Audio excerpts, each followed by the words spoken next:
So we are going to study about Walsh diagrams. Walsh diagram is a graph showing the dependence of the orbital energy on the molecular geometry. That is, it determines the geometry of a molecule, considering and calculating the energies of molecular orbitals of the molecule. तो Walsh diagram basically क्या है, हम अगर किसी molecule की geometry को determine करना चाहते हैं तो उसके लिए हम कंपेयर करते हैं डिफरेंट ज्योमेट्रीज में किसी भी पर्टिकुलर मॉलिक्यूलर ऑर्बिटल की एनर्जी क्या है. Correlation diagram relates the shape of the triatomic molecules to the electronic structure.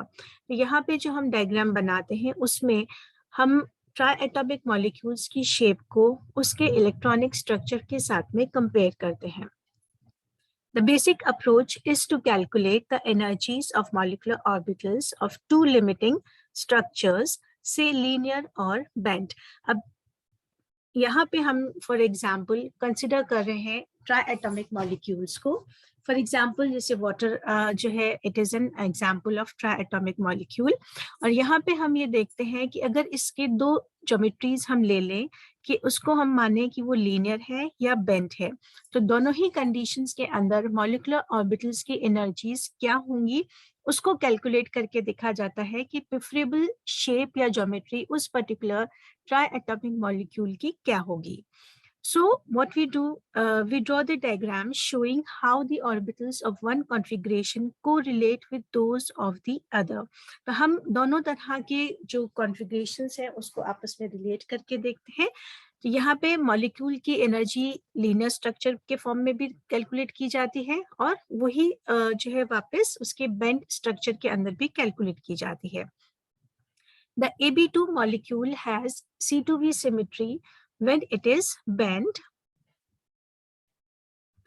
and D2H symmetry when it is linear. तो AB2 जैसे कि अपन ने अभी वाटर की बात करी, इसकी अगर स्ट्रक्चर बेंट है तो ये C2V सिमेट्री होगा और अगर ये लीनियर है तो ये D2H सिमेट्री को बिलोंग करता है. तो यहाँ पे जब हम वाटर की बात करते हैं तो वाटर का शेप भी हमें पता है कैसा होता है, इट इज बेंट. और अगर हम BH2 बेरिलियम हाइड्राइड की बात करते हैं तो इसका शेप कैसा होता है, इसकी ज्योमेट्री होती है linear, that is it belongs to D2H symmetry. अब इसके लिए अपन सबसे पहला एग्जाम्पल बेरिलियम हाइड्राइड को लेते हैं. So now let's consider BH2 molecule and the figure shows what happens to the energy of all the orbitals in BeH2, bonding, non-bonding and anti-bonding as the molecule is bent. अब यहाँ पे हम आपको figure अभी show करूंगी मैं, जिसमें हम डिफरेंट ऑर्बिटल्स जो यहाँ पे बनते हैं, चाहे वो बॉन्डिंग हो, नॉन बॉन्डिंग हो या एंटी बॉन्डिंग हो, उनके एनर्जीज को हम देखते हैं कि क्या होता है अगर मॉलिक्यूल को लीनियर से हम उसको बेंड कर दें. यहाँ पे पहले मैं आपको उसका डायग्राम बता रही हूँ. ये पूरा डायग्राम है जिसमें हमने एक तरफ जो है लीनियर स्ट्रक्चर रखा है और दूसरी तरफ हमने उसी को जो है बेंड कर दिया है. तो ये फर्स्ट स्टेप है जहाँ पे जो सेंट्रल एटम है जब वो लिगेंड के साथ में ओवरलैप कर रहा है, जैसे पहले केस में जो है s ऑर्बिटल मेटल का लिगेंड के s ऑर्बिटल के साथ ओवरलैप कर रहा है, जिसको कि 2 सिग्मा g से हमने रिप्रेजेंट किया है. तो ये उसका लीनियर स्ट्रक्चर है और उसी को जब हम उन मॉलिक्यूलर ऑर्बिटल्स को हम एटॉमिक ऑर्बिटल्स को बेंड करके उसका मॉलिक्यूलर ऑर्बिटल बनाते हैं तो उसकी एनर्जी में क्या चेंज आएगा वो हमने दोनों तरफ इस तरह से शो किया है. तो फर्स्ट केस के अंदर यहाँ पे s ऑर्बिटल्स ओवरलैप कर रहा है. यहाँ पे उसके बाद सेंट्रल एटम का जो p ऑर्बिटल है वो s ऑर्बिटल से ओवरलैप कर रहा है जो कि लिगेंड को बिलोंग करता है. देन यहाँ पे सेकंड p ऑर्बिटल है और यहाँ पे हमारा थर्ड p ऑर्बिटल है सेंट्रल एटम का. एंड उसके बाद हमारे को इसी के एंटी बॉन्डिंग ऑर्बिटल्स यहाँ पे अपन ने डायग्राम में बनाए हैं. So what we see in this diagram कि जब हमने फर्स्ट स्टेप में यहाँ पे ये लीनियर है और इसी को हमने जब इसको बेंड कर दिया है तो ओवरऑल ओवरलैपिंग एरिया जो है वो यहाँ पे बढ़ जाता है और इसलिए बेंड करने पर इसी मॉलिक्यूलर ऑर्बिटल की एनर्जी जो है वो और ज्यादा स्टेबल हो जाती है. And so we see that it there is an decrease in this energy. Second step के अंदर जहाँ पे p ऑर्बिटल जो है वो s ऑर्बिटल के साथ ओवरलैप कर रहा है, वहां पे जब इसको बेंड किया जाता है तो बेंडिंग के केस में यहाँ पे एनर्जी जो है वो इंक्रीज हो जाती है, बिकॉज यहाँ पे जो है आपको दोनों अपोजिट वेव फंक्शंस में होते हैं, जिससे कि रिपल्जन बढ़ता है। तो एरिया जो है यहाँ पे रिपल्जन होने की वजह से ओवरलैपिंग एरिया जो है वो डिक्रीज होता है।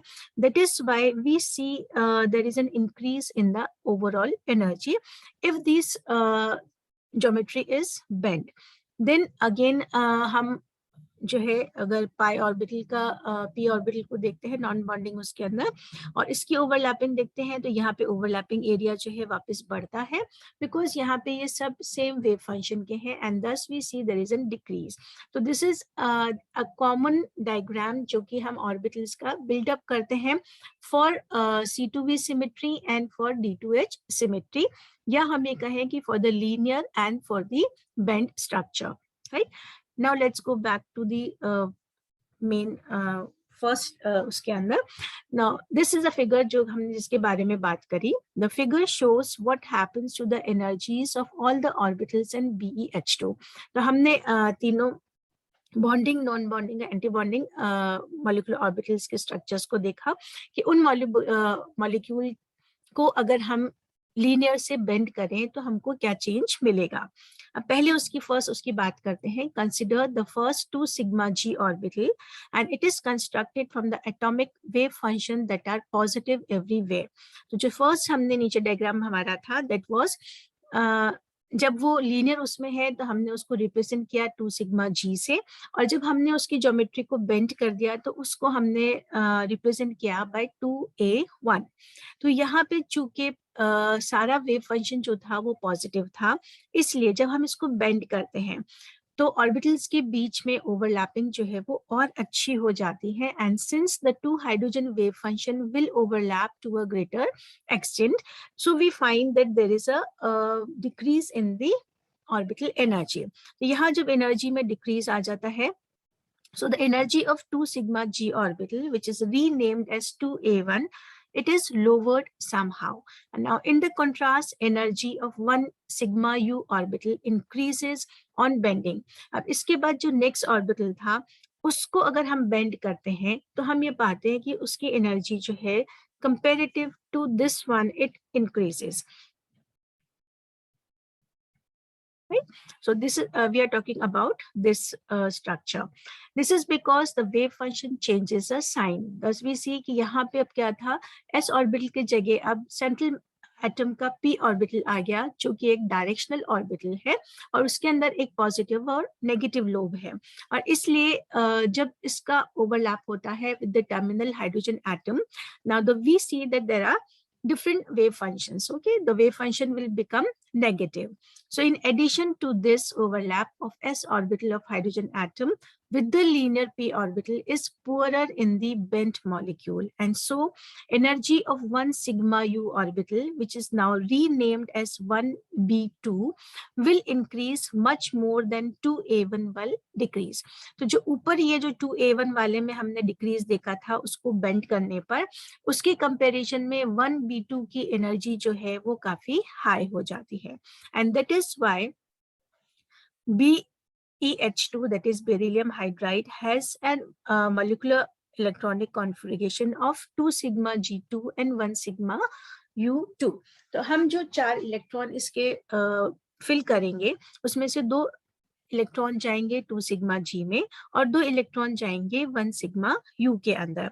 या अगर हम बेंट ज्योमेट्री की बात करते हैं तो हम ये कह सकते हैं कि ये 2 इलेक्ट्रॉन जो है 2a1 में और दूसरा जो है वो 1b2 के अंदर जाएंगे, and since 1b2 loses more energy than 2a1 gains, BeH2 is linear and not bent. तो इस डायग्राम को अगर वापस यहाँ से हम देखते हैं कि 2 इलेक्ट्रॉन्स जो है बेरिलियम के यहाँ पे गए और 2 इलेक्ट्रॉन जो है वो यहाँ पे गए। तो ओवरऑल अगर हम इसके बेंट स्ट्रक्चर को अगर हम देखते हैं तो बेंट स्ट्रक्चर में जितना यहाँ डिक्रीज हो रहा है उससे कहीं ज्यादा यहाँ पे इंक्रीज हो रहा है एनर्जी का। That means this system will be unstable as compare to the linear, और इसीलिए जो है BeH2 की ज्योमेट्री हमको लीनियर मिलती है, बिकॉज अगर इलेक्ट्रॉन्स इस कॉन्फ़िगरेशन या इस ज्योमेट्री में एग्जिस्ट करते हैं तो वो ज्यादा स्टेबल रहेंगे. Then we talk about the water molecule. Now, in the water molecule, oxygen के पास टोटल कितने है electrons? 4 outer most valence electrons में इसके पास 4 इलेक्ट्रॉन्स है, और हर हाइड्रोजन जो है वो अपने 2 इलेक्ट्रॉन्स यहाँ पे प्रोवाइड कर रहा है. इसलिए टोटल हमारे पास जो है बैलेंस के अंदर यहाँ पे 4 + 2 + 2, तो ये हमारे पास टोटल इसके 8 इलेक्ट्रॉन्स जो है वो हमारे पास वाटर मॉलिक्यूल में एग्जिस्ट करते हैं. Now the water molecule has 8 valence electrons in the molecular orbital configuration, और इनकी जब हम फिलिंग करते हैं तो 2 इलेक्ट्रॉन 2 सिग्मा g में जाएंगे, 2 1 सिग्मा u में जाएंगे, 2 इलेक्ट्रॉन 1 पाई ux में जाएंगे, और 2 इलेक्ट्रॉन 1 पाई uy में जाएंगे. या अगर हम उसकी बेंड ज्योमेट्री की बात करें तो 2 electron 2a1, 2 electron 1b2, 2 electron 3a1 और 2 इलेक्ट्रॉन 1b1 के अंदर जाते हैं. अगेन डायग्राम को कंसल्ट कर ले.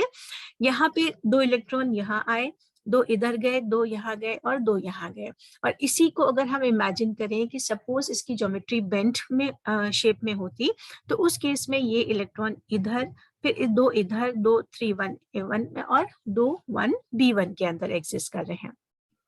तो वाटर मॉलिक्यूल के लिए हम कंसिडर करते हैं इस डायग्राम को up till here, that is 1 pi u y के तक में. Now, since the formally non-bonding 1 pi ux orbital is greatly stabilized on bending, the water molecule prefers the bend geometry as this is more stable for it. तो अब अगर water molecule की अपन बात करते हैं कि दोनों में से कौन सी ज्योमेट्री इसके लिए ज्यादा स्टेबिलिटी शो करेगी, तो we see that अगर ये बेंड कंडीशन में अगर हम इसको एक्सेप्ट करते हैं तो यहाँ पे भी डिक्रीज हमको मिल रहा है. Again we are getting a decrease here.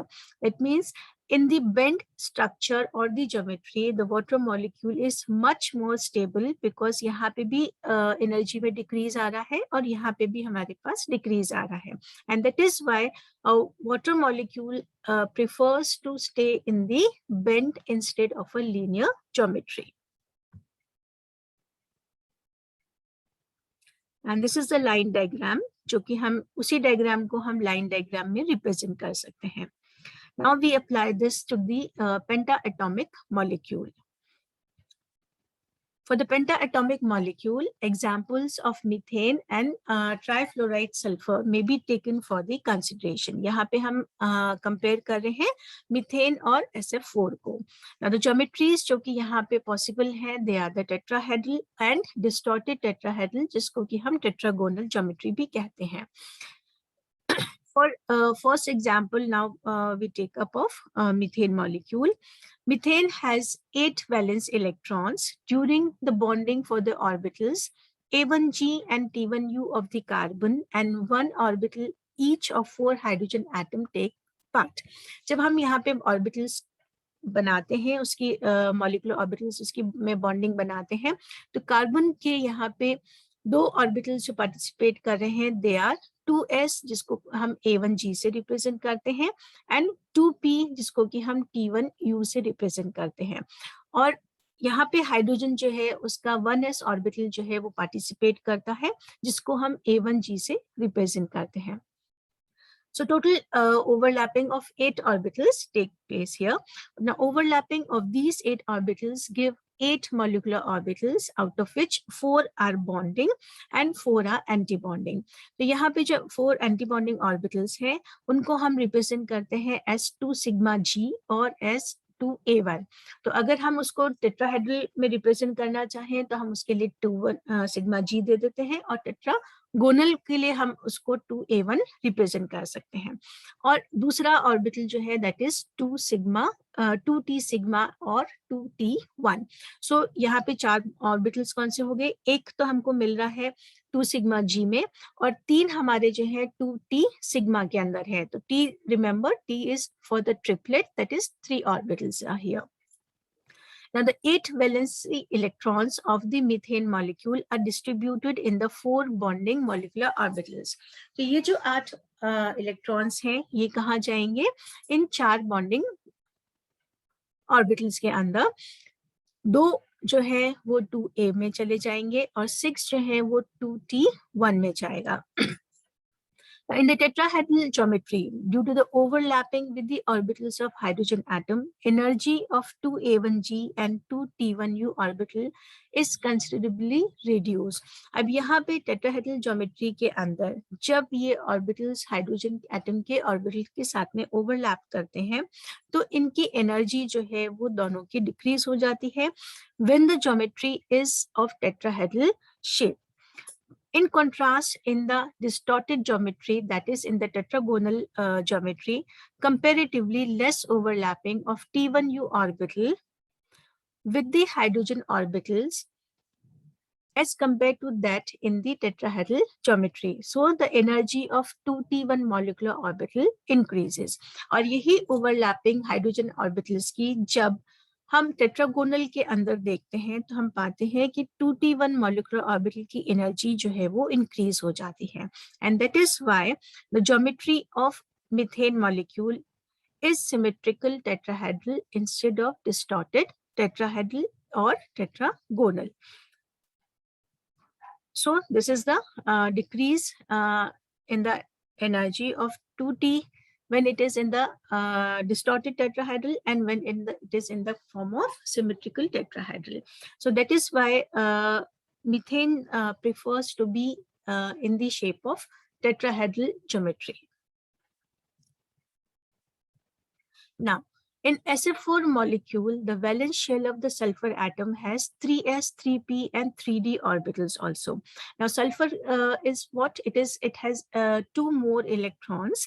और यहाँ पे जो participating orbitals हैं, वो कौन-कौन से हैं? 3s, जिसको हम A1g से represent करते हैं, 3p, which is represented as T1u, and 3d, which is represented by T2g and Eg orbitals. Now, during the bonding, the 2pz orbital of each of the 4 fluorine atoms take part. Fluorine के यहाँ पे जो pz orbital है वो participate करता है bonding के अंदर. Now, as a result, 4 bonding and 4 anti-bonding molecular orbitals are formed. और यहाँ पे भी हमको 4 bonding और 4 anti-bonding molecular orbitals मिलते हैं. वो क्या है? 2a1 and 2t1. तो एक ऑर्बिटल जो है that is 2a1 और 3 ऑर्बिटल्स हमको कहाँ किस उसमें मिल रहे हैं? 2t1 के फॉर्म में मिल रहे हैं. The d orbitals a1, b1 and t2 are present as non-bonding molecular orbitals और d orbitals यहाँ पे non-bonding फॉर्म में exist करते हैं. So total SF4 के अंदर हमारे पास 10 valence electrons होते हैं. So these 10 valence electrons of SF4 are distributed in the 4 bonding and 1 non-bonding molecular orbital, resulting in 2a2, 2t16 and 3a12 configuration.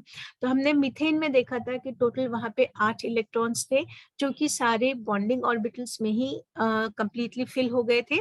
यहाँ पे हमारे पास टोटल 10 इलेक्ट्रॉन्स हैं, वैलेंस इलेक्ट्रॉन्स, जिसमें से 6 सल्फर के द्वारा और 4 जो है वो फ्लोराइड द्वारा दिए गए हैं. और इनको हम जब फिल करते हैं तो ये 4 बॉन्डिंग और 1 नॉन बॉन्डिंग मॉलिक्यूलर ऑर्बिटल में फिट होते हैं. So in the distorted geometry, that is in the tetragonal geometry, overlapping of 2t1 orbital is more and filling in 3-1 orbital considerably reduces the energy of the system as compared to that in the regular tetrahedral structure. अब यहाँ पे चूंकि non-bonding molecular orbital भी participate कर रहा है तो overall energy जो है वो tetragonal geometry की कम होती है as compared to the tetrahedral structure, and that is why SF4 has a distorted tetrahedral or which is also known as tetragonal symmetry.